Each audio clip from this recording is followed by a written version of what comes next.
Preview. Donald Trump announced on Wednesday that he will shut down 2 presidential councils after several business leaders resigned from their positions with the administration following Trump's lackluster response to the deadly Charlottesville, Virginia, rally. Rather than putting pressure on the business people of the Manufacturing Council Strategy Policy Forum, I am ending both. Thank you all, the 71-year-old president tweeted. Trump's announcement comes one day after news broke that members of the Strategic and Policy Forum decided to disband the group, Reuters reported, citing a source familiar with the matter. Merck CEO Ken Frazier, Under Armour CEO Kevin Plank, Intel CEO Brian Krzanich and Richard Trumka, president of the 12 million-member AFL-CIO labor union, resigned from President Trump's American Manufacturing Council following the president's remarks blaming both sides for the violence at the white supremacist rally. Scott Paul, president of the Alliance of American Manufacturing, also announced his resignation on Tuesday. Rather than putting pressure on the business people of the Manufacturing Council Strategy Policy Forum, I am ending both.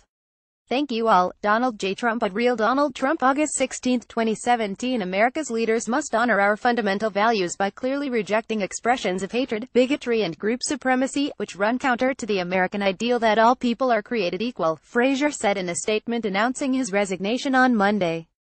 The resignations came after a pre-planned Unite the Right rally erupted into violence on Saturday, with white supremacist protesters clashing with counter-protesters who were demonstrating against the event. A 20-year-old man police identified as James Alex Fields Jr. is accused of ramming his car into a group of counter-protesters, killing 32-year-old Heather Heyer. Pic.twitter.com 01 Penxism 5 Merck at Merck, August 14, 2017. In the wake of the violence, Trump spoke out against the incident but did not explicitly lay blame on the white supremacists, instead insisting that bigotry and hatred was coming from many sides. After days of backlash, Trump attempted to change his tune earlier this week, specifically naming the hate groups as he condemned racism.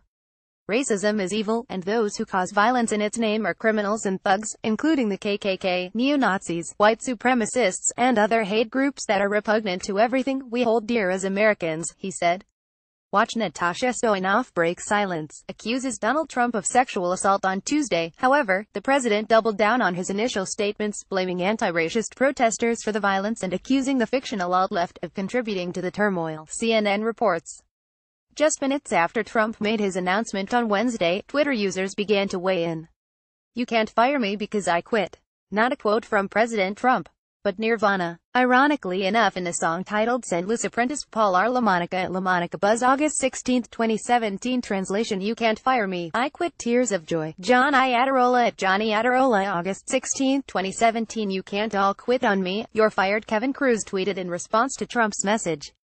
Chris Donovan quipped. Translation: This is the equivalent of resigning when you have already been told you are being fired.